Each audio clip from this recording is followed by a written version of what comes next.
हाँ जी, let's start the new chapter, that is chapter 6, that is cash flow statement. Cash flow statement, तीन अक्षर लिखे हैं, तीनों का अलग अलग मीनिंग है। कैश का मतलब आपको पता है, मनी अमाउंट। फ्लो का मतलब वो कहाँ जा रहा है, कंपनी के अंदर आ रहा है या कंपनी से बाहर जा रहा है। और स्टेटमेंट का मीन्स उसको जब हम अपने रिकॉर्ड्स में लेके आएंगे, यानी कि कैश के फ्लो को, कैश अंदर आ रहा है यानी कि कैश अगर हमारी कंपनी में आ रहा है या कैश आउटफ्लो हो रहा है, दोनों में से जो भी कैश हो रहा है उसको रिकॉर्ड करना, उसको क्या बोलते हैं, कैश फ्लो स्टेटमेंट। हाँ जी, the statement of cash flow और the cash flow statement is a financial statement that summarise the amount of cash. क्या करता है ये, समराइज करता है amount of cash and cash equivalent. Cash equivalent यानी कि जो कैश के बराबर है, यानी कि लिक्विड फॉर्म में हमने पढ़ा था ना, जो जल्दी से जल्दी कैश में ट्रांसफर हो सकता है, that is also cash, that उसको बोलते हैं कैश इक्विवेलेंट। ठीक है, उसको समराइज करना, entering and leaving a company. जो भी कैश कंपनी के अंदर आ रहा है, एंटर कर रहा है, या कंपनी से लीव हो रहा है, कंपनी से जा रहा है, उस सारे कैश और कैश इक्विवेलेंट को रिकॉर्ड करने को क्या बोलते हैं हम, कैश फ्लो स्टेटमेंट। ठीक है, ये कैश फ्लो स्टेटमेंट प्रिपेयर कैसे होती है, फॉर ईयर भी हो सकती है, 6 मंथ भी हो सकती है, एवरी मंथ भी हो सकती है, क्वार्टरली भी हो सकती है। Quarterly month means every 4th month के बाद।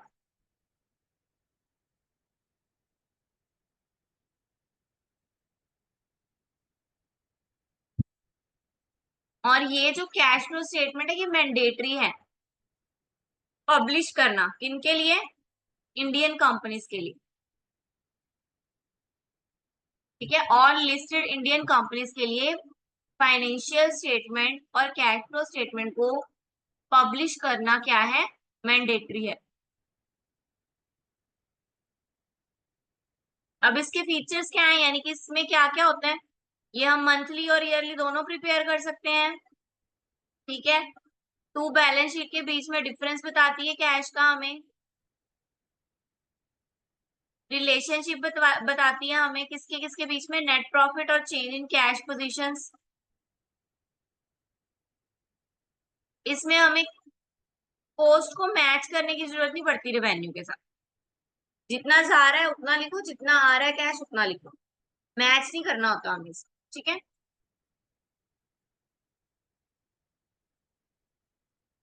पर्टिकुलर पीरियड के लिए कितना फंड हमें चाहिए ये हमें बताती है, चेंज इन फिक्स्ड एसेट जो है वो बताती है हमें। इसको हम रेफर कर सकते हैं एज अ कैश बजट, कि हमें इस साल इतना बजट चाहिए अगर हमने ये कुछ काम शुरू करना है, या इस साल हमें ये बजट चाहिए क्योंकि पिछले साल इतना लगा था। कैश फ्लो स्टेटमेंट से हम बजट बना सकते हैं कैश का। अर्निंग कैपेसिटी बताती है फर्म की, फाइनेंशियल पोजीशन बताती है क्लियरली, जो भी चेंजेस हो रहे हैं। क्लियर है बेटा, समझ में आ गया। Yes ma'am. देन इसके ऑब्जेक्टिव, अब ये है कि हम इनको बनाते क्यों हैं, हमें इसकी जरूरत ही क्यों है बनाने की। फर्म के पास बैलेंस शीट है, इनकम स्टेटमेंट है, तो कैश फ्लो स्टेटमेंट क्यों बनाते हैं, क्यों बनाते हैं, क्योंकि जो कैश है एक अलग ही सोर्स ऑफ है, सोर्स ऑफ इनकम है अलग से। ठीक है, और जो कैश है वो मेनली ज्यादा होता है हर कंपनी में, कैश ट्रांजेक्शन ज्यादा होती है कंपनी में, तो कैश का रिकॉर्ड अलग से रखने के लिए हमें कैश फ्लो स्टेटमेंट प्रिपेयर करनी पड़ती है, जिससे हमें कैश की अर्निंग कैपेसिटी पता चलती है कि हम कितना कमा रहे हैं कैश की फॉर्म में। ठीक है, मैनेजमेंट को जरूरत पड़ती है डिविडेंड डिसाइड करने के लिए। ठीक है, आइडल कैश बैलेंस निकालने के लिए,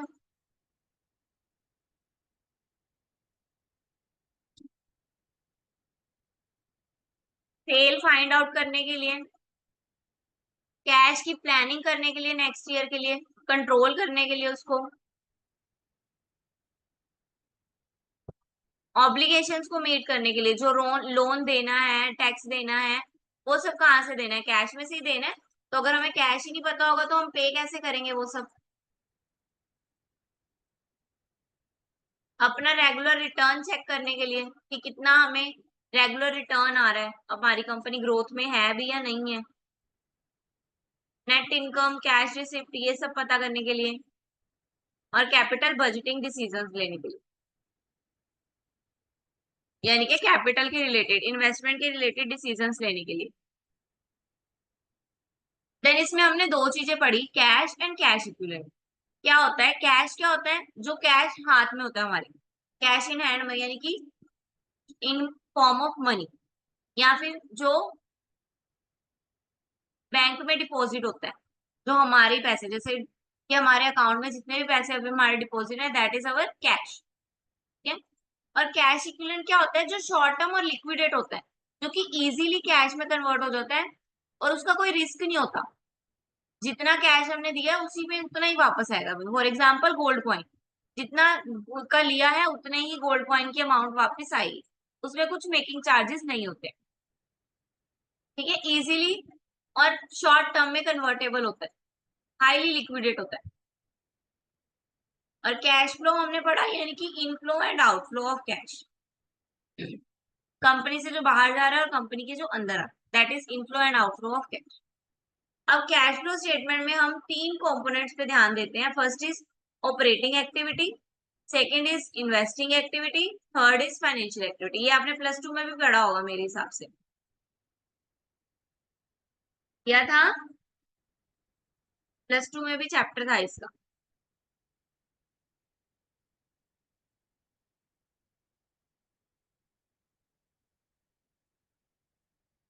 हाँ जी, first is operating activity. Operating activity का मतलब है day to day activity, daily में जितना कैश रिसीव हो रहा है, जितना कैश दिया जा रहा है, जितनी डेप्रिसिएशन दी जा रही है, वो सब डेली एक्टिविटीज को रिकॉर्ड करने के लिए कौन सा बनाएंगे हम? कौन सी एक्टिविटी करेंगे? Operating activity. इन्वेस्टिंग एक्टिविटी में क्या आएगा? Investing activity related to purchase and sales. Investing activity में सारा परचेज एंड सेल से रिलेटेड मटेरियल आएगा। और फाइनेंशियल में सारा शेयर होल्डर शेयर्स। देखो, ऑपरेटिंग में क्या दिया है? प्रिंसिपल किस पे डिपेंड है? रिवेन्यू एंड प्रोडक्टिंग एक्टिविटी, यानी कि day to day activity.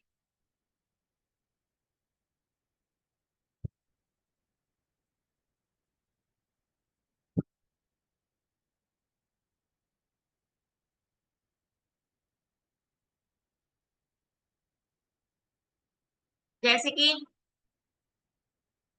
Service to customer दिया, ठीक है, रिसिप्ट किसी चीज का, कमीशन जो भी आ रही है हमारे पास, फीस आ रही है किसी चीज की, रेंट आ रहा है हमारे पास, और जो हम दे रहे हैं एम्प्लॉयज को बेनिफिट, यानी कि सैलरी। ठीक है, कोई ऑपरेटिंग एक्सपेंस आ गया हमारा, कोई टैक्स आ गया हमारा, ये सब जो देने वाली चीजें है वो बाहर।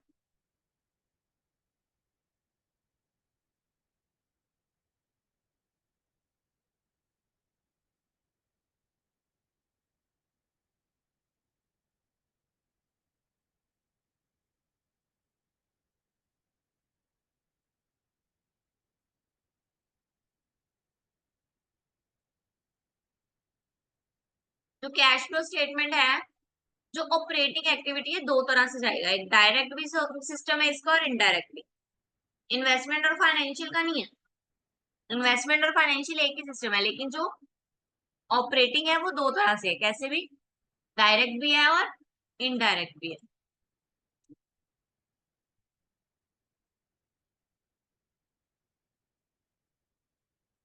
इसमें हमें पहले स्टेप्स देख लो। फर्स्ट स्टेप क्या है? सबसे पहले तो डिटरमाइन करना कि ऑपरेटिंग एक्टिविटी क्या है, यानी कि नेट इनकम कितनी है। The step involves analyzes not only the current year income but also comparative balance sheet and selective additional data. Then analyze change in non-current asset and liabilities, record as investment and financial activity, disclose as non-cash transaction. फिर हमने पहले तो हमने cash transaction record करनी है, फिर हमने ये देखना है कौन सी कैश ट्रांजेक्शन नहीं है।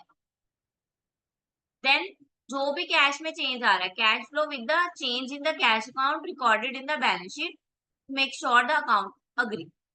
फिर दोनों के जो बैलेंस में चेंज आ रहा है उसको रिकॉर्ड कर। ये देखो इनडायरेक्ट मेथड जो है वो कैसे है, sales revenue, cost of good sold, operating expenses, depreciation को छोड़कर। फिर डेप्रिसिएशन एक्सपेंसेस, लॉस जो हुआ वो, इंटरेस्ट एक्सपेंसेस यानी कि सारे एक्सपेंसेस जितने भी खर्चे हो रहे हैं वो सारे एक पास एक साइड ऐड कर देने हैं। देन उन खर्चों में से जितनी इनकम हुई उसको माइनस कर देना, income before tax, income before expenses, सब माइनस करके हमारे पास आ गए net income. That is net income हमारी ऑपरेटिंग एक्टिविटी से जो निकल के आएगा दैट इज नेट इनकम। ठीक है, जो कि टैक्स और एक्सपेंसेस के बाद आती है।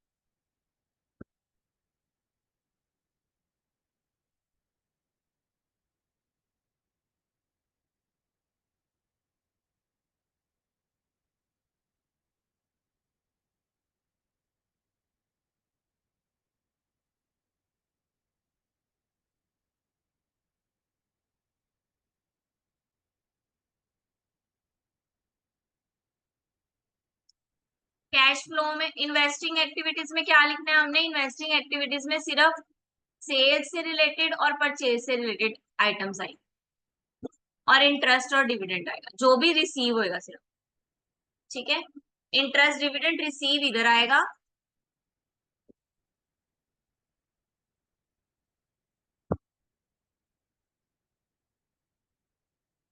और इंटरेस्ट डिविडेंड पेड इधर आएगा। ये ध्यान रखना, इंपॉर्टेंट पॉइंट। ठीक है, रिसीव इन्वेस्टमेंट में आएगा और पेड फाइनेंशियल में आएगा। इस हमने पढ़ा था फाइनेंशियल किससे रिलेटेड है, शेयर से, तो इश्यूज, बॉन्ड, डिबेंचर, बाय किया, शेयर किया, वो इधर आएगा। लोन, ठीक है, लॉन्ग टर्म लोन की पेमेंट है तो इधर आउटफ्लो। ठीक है, शेयर और डिबेंचर से related financial activity, sales and purchase से रिलेटेड इन्वेस्टमेंट एक्टिविटी, एक्सपेंसेस और रेवेन्यू से रिलेटेड ऑपरेटिंग एक्टिविटी। क्लियर है तीनों?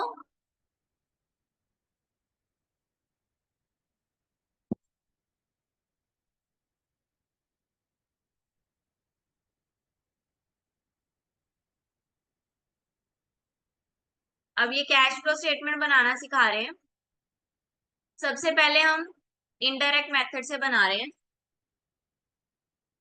ठीक है, कैसे बनाएंगे, तो ऊपर लिखना है cash flow statement for the year ended, then particular, यहाँ पे डिटेल, और यहाँ पे जो अमाउंट, यहाँ पे अमाउंट में क्या है सिर्फ टोटल करके डालना होता है और डिटेल में ओवरऑल अमाउंट डालनी होती है। क्लियर है? देन सबसे पहले ऑपरेटिंग एक्टिविटी आएगी तो हम लिखेंगे point A, that is cash flow from operating activity. Operating activity में हमने क्या लेनी है, सारे एक्सपेंसेस।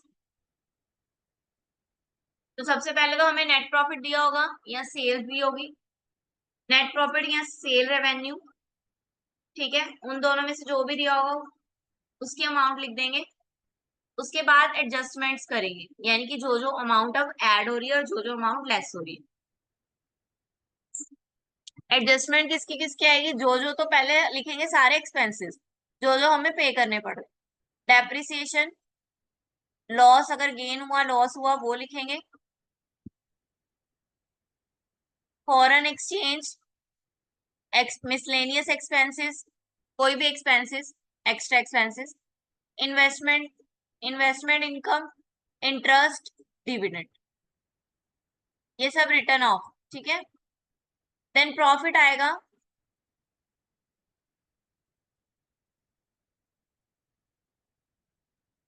ठीक है, प्रॉफिट आएगा before changing in working capital. ये चेंजिंग वर्किंग कैपिटल क्या होगी, जो भी एसेट्स में या लाइबिलिटीज में बढ़ रहा है या कम हो रहा है। आपको क्वेश्चन से वैसे ज्यादा क्लियर होएगा, बट एक बार ये भी समझ लो कि जो भी चेंज हो रहा है एसेट्स में, जो चेंज होएगा सिर्फ वो लिखना है यहाँ, कितनी अमाउंट से चेंज हुआ है बस वही लिखना है। यानी कि अगर हमारी 15,000 की चीज 20,000 की हो गई, एसेट था कोई फर्नीचर था, जब हमने लिया था वो 15,000 का था, अब हम उसको बेच रहे हैं तो वो अभी 30,000 का है, तो कितने का चेंज आया? 15,000 का। Five. और वो इंक्रीजिंग चेंज आया है ना, डिक्रीजिंग चेंज तो नहीं आया। तो जो इंक्रीजिंग चेंज होएगा वो यहाँ माइनस होएगा, इसलिए उसको ब्रैकेट में रखा हुआ। Increasing in current asset minus और decreasing in current liability minus, और इसी का ऑपोजिट ऐड होगा, मतलब कि इंक्रीजिंग अगर करंट एसेट का माइनस हो रहा है तो डिक्रीजिंग करंट एसेट का ऐड होगा। एक याद कर लो, दूसरा अपने आप याद हो जाएगा। इंक्रीज इन करंट एसेट याद कर लो कि ये क्या होगा, माइनस होएगा, तो इसका ऑपोजिट डिक्रीज होएगा जो वो ऐड हो जाएगा, और डिक्रीज जो करंट लायबिलिटी होएगा वो इसके साथ चलेगा, दैट इज माइनस। समझ में आया? अब इन सबको करने के बाद हमारे पास बिफोर टैक्स आ गई अमाउंट, यानी कि टैक्स से पहले पहले की अमाउंट। देन टैक्स भी पे करेंगे इस पे, तो टैक्स पे किया जितना भी दिया होगा। देन हमारा कैश फ्लो आ गया before extraordinary item. Extraordinary item हर बार नहीं दी होती, बाय चांस किसी में कोई क्वेश्चन में दे देते हैं। एक्स्ट्रा ऑर्डनरी आइटम क्या होती है? इट मीन्स हमें कुछ, हमने टैक्स पे किया, हमें रिफंड आ गया उस पे, ठीक है, that is extra ordinary item, मतलब कभी कभी होने वाली चीज, हर बार नहीं होगी वो, कभी कभी हो जाती है। तो फिर अब इसको भी हम क्या करेंगे, ऐड कर लेंगे एक्स्ट्रा ऑर्डनरी आइटम्स को, सच एज रिफंड, वो भी लिख लिया यहाँ पे। टैक्स पे को माइनस कर दिया, हमारी ये अमाउंट आ गई, इसमें जो भी एक्स्ट्रा ऑर्डनरी आइटम थी वो ऐड कर दी। रिफंड आया ना, इट मीन्स कैश इनफ्लो आ रहा है, तो इसलिए उसको ऐड किया, तो हमारी ऑपरेटिंग एक्टिविटी से ये इनकम निकल के आई। ये सिर्फ ऑपरेटिंग एक्टिविटी की है अभी हमने, और सबसे मेन ऑपरेटिंग एक्टिविटी ही करना होता है, बाकी दोनों बहुत इजी है, बाकी दोनों में कोई दिक्कत नहीं है, सारी आइटम्स जो हैं इसी में ही प्रॉब्लम क्रिएट करती है, ठीक है। तो देन इन्वेस्टमेंट, इन्वेस्टमेंट में तो मैंने आपको बताया है सिर्फ परचेज है सेल से रिलेटेड, तो जो परचेज हो रहा है वो लेस करते जाओ, जो सेल हो रहा है वो ऐड करते जाओ। Purchase of fixed asset minus cells add, purchase minus cells add. और इसमें हमने पढ़ा था इंटरेस्ट और डिविडेंड अगर रिसीव हो रहा है तो इसमें ऐड होएगा, तो ये इंटरेस्ट और डिविडेंड रिसीव हो रहा है तो इसलिए इसमें ऐड कर दो, बस इसमें और कोई एंट्री नहीं आती। इसमें परचेज सेल्स और इंटरेस्ट और डिविडेंड, इंटरेस्ट डिविडेंड सिर्फ रिसीव वाला, खत्म, इन्वेस्टमेंट एक्टिविटी खत्म। देन फाइनेंशियल, इसमें भी कोई दिक्कत नहीं है, इसमें सिर्फ शेयर से रिलेटेड, बॉन्ड्स डिबेंचर से रिलेटेड, तो इशू किया ऐड कर दो। लॉन्ग टर्म बोरोविंग ये भी लिया है, यानी कि लोन लिया है, ये भी ऐड होएगा। पेमेंट कर रहे हैं माइनस होएगा, डिविडेंड पेड कर रहे हैं माइनस होगा, जो पे हो रही है अमाउंट वो माइनस, जो ले रहे हैं वो add. Then operating investing activity का भी टोटल यहाँ पे आ गया। फिर अगर हमें कोई कैश फ्लो में दिया हुआ है इंक्रीज और डिक्रीज, तो हम लिख देंगे यहाँ पे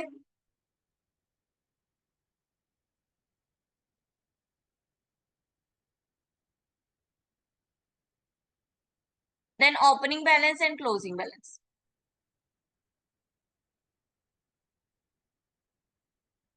ये देखो क्वेश्चन आया है, यहाँ से ज्यादा क्लियर होएगा। Charge limited made a profit of 1 lakh after charging depreciation of 20,000 on assets and transfer to general reserves of 30,000. Goodwill amortization 7,000. Gain on sales of machinery was 3,000. Other information available to change in value of current asset. देखो value की change भी बता दिया, current liability का changes भी बता रहे हैं। Trade receivable show increase 3,000, trade payable increase 6,000, prepaid expenses increase 2,200, outstanding expenses decrease 2,000। Cash flow statement for operating, सिर्फ ऑपरेटिंग बनानी। सबसे पहले तो नेट प्रॉफिट निकालेंगे,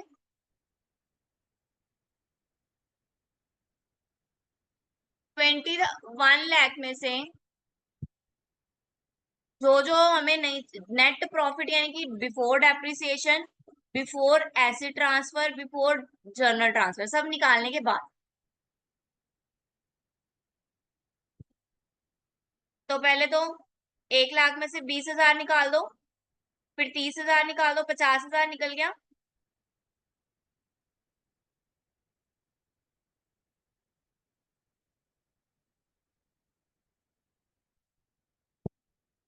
माइनस करो फटाफट।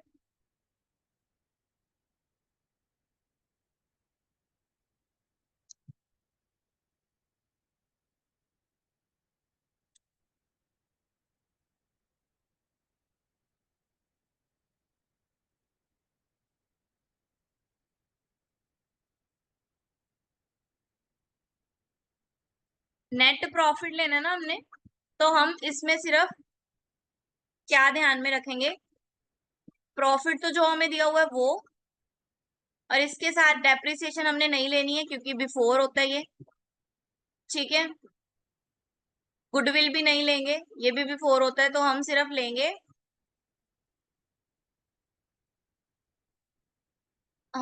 लेंगे, प्रॉफिट और रिजर्व्स। तो टोटल कितना हुआ, टोटल हुआ 1,30,000। नेट प्रॉफिट बिफोर डेप में, यानी कि डेप्रिसिएशन ले लेनी and reserves, that is 1,30,000।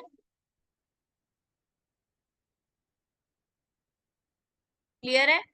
Then अब एडजस्टमेंट करेंगे। एडजस्टमेंट में हमने पहले सारे एक्सपेंसेस लेने हैं। एक्सपेंसेस लो, डेप्रिसिएशन, गुडविल मोटाइजेशन, यानी कि गुडविल हमारी जो है वो कम हो गई है, मोटाइजेशन हो गई है। देन 7,000, यानी कि गुडविल पे लोन ऐसे कह सकते हैं हम। देन अब उन्होंने बोला गेन ऑन सेल, गेन और लॉस भी यही आना था। इन्वेस्टिंग में सिर्फ सेल्स और परचेज आएगी, उस पे जो प्रॉफिट और लॉस होएगा वो हमारी ऑपरेटिंग में आएगी। अगर तो गेन होता है तो माइनस, और अगर लॉस होता है तो ऐड।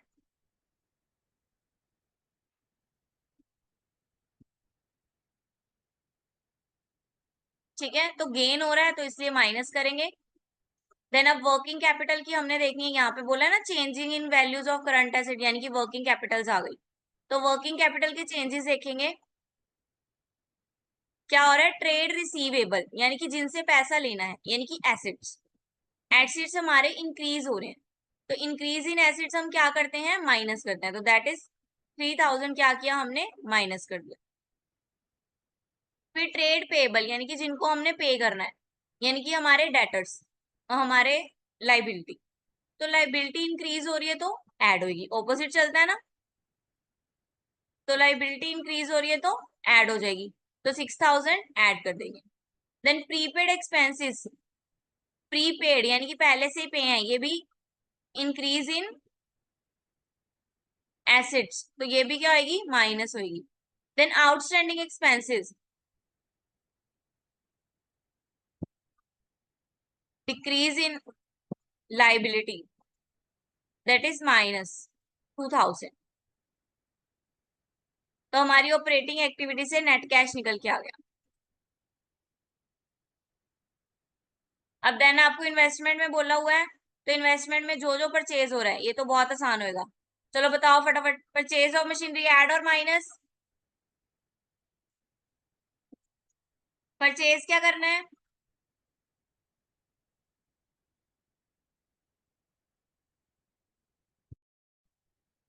हाँ जी, मैम माइनस होगा। हाँ जी, purchase of machinery minus 2 lakh, करो फटाफट। 2,50,000, पहले सारे परचेजेस ऐड कर लो, उसमें से सेल्स माइनस कर देना चाहिए। Then second purchase of investment,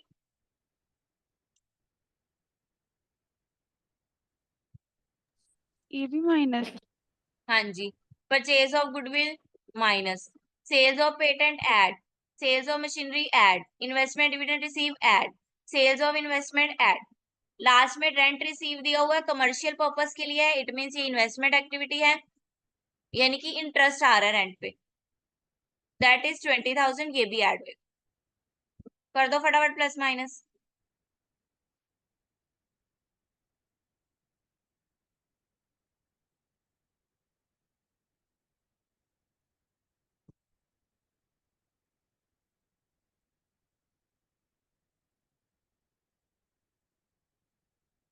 हाँ जी, आ गया इतना माइनस में 3,55,000।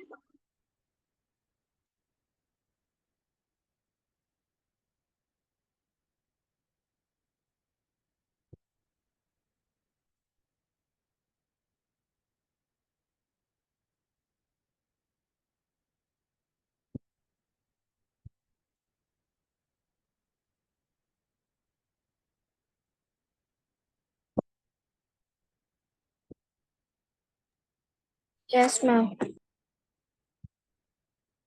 समझ में आ गई। मेन बेटा आपको प्रैक्टिस की जरूरत पड़ेगी ऑपरेटिंग में। मेन जो आपने प्रैक्टिस करनी है वो आपने ऑपरेटिंग की ही प्रैक्टिस करनी है। इन्वेस्टमेंट और फाइनेंस तो इजी होता है। अब ये फाइनेंस देखो, फाइनेंस में क्या करना था, इक्विटी डिवेंचर्स दिए हुए हैं, इक्विटी दिया हुआ है, सिक्योरिटी प्रीमियम रिजर्व दिए हुए हैं।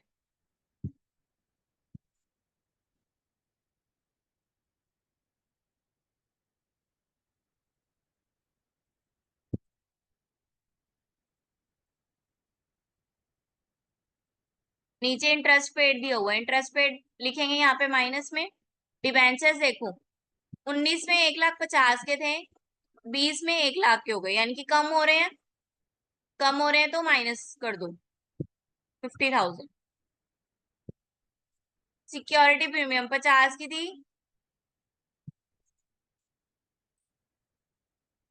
रिजर्व है ये तो यहाँ नहीं आएंगे। रिजर्व हमने ऑपरेटिंग में डालने होते हैं, यहाँ नहीं डालने होते। देन 90 की चीज थी, 10 की हो गई। जितने का फर्क हो रहा है वो यहाँ पे लिख दो, जितने में इशू हो रहा है। देखो आंसर कितना आया।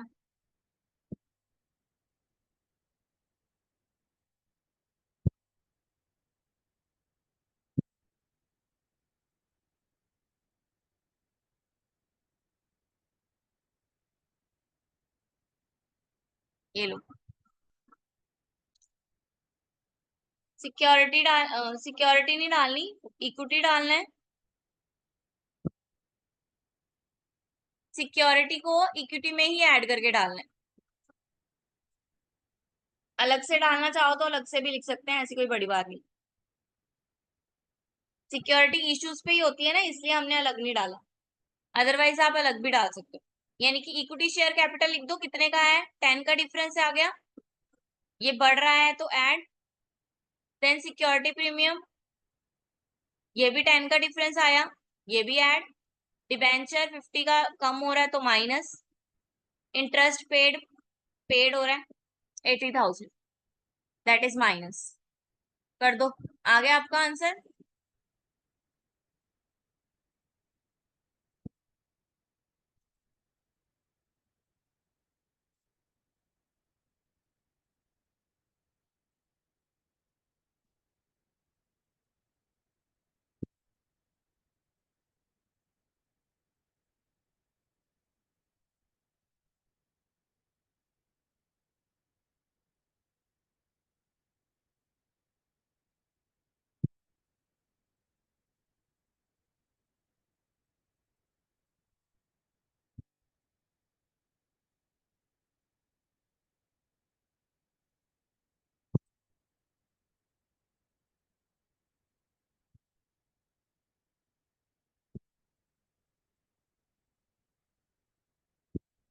हाँ जी, क्लियर है बेटा,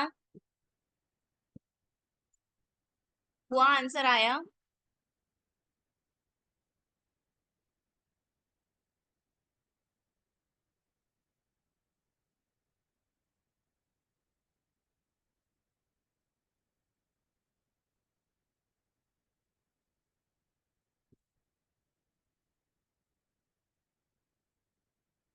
आ जाना चाहिए था आंसर, आ गया।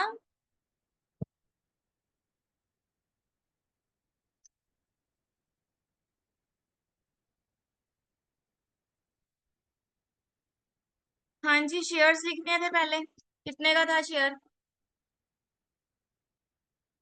10 का, 1 लाख का फर्क था ना। देन सिक्योरिटी प्रीमियम, अगर आपको सिक्योरिटी प्रीमियम साथ साथ में बीच में ही ऐड करके लिखना है तो वो भी लिख सकते हो। सिक्योरिटी रिजर्व कितने के हैं? 10,000। देन डिबेंचर पूरा लिखना है 12%, जितना जैसे इन्होंने लिखा है, ठीक है। 12% डिबेंचर वो कितने के हैं? कम, ये कम हो रहे हैं तो ये माइनस होंगे। माइनस के लिए हम ब्रैकेट यूज करते हैं,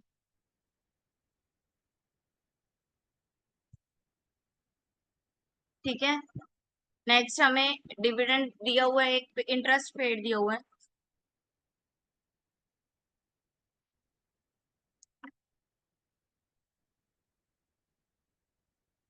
कितने का है? 18,000। करो, आया नहीं answer?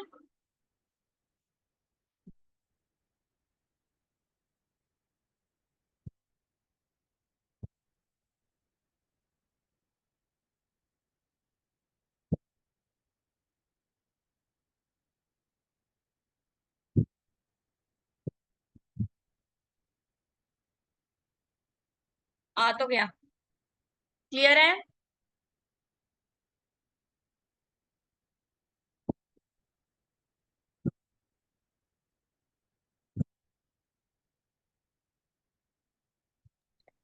Yes, ma'am.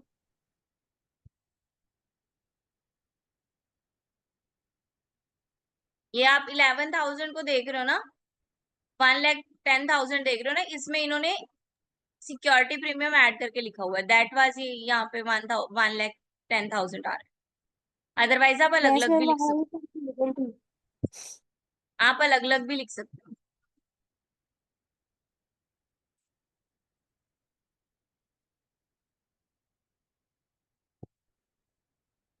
Okay, further will be cover in next class. Saturday को आपका टेस्ट होएगा, पता है ना सबको? किसका टेस्ट है? Yes. Yes, ma'am. Ratio. Ratios का टेस्ट है आपका सैटरडे को, बी प्रिपेयर।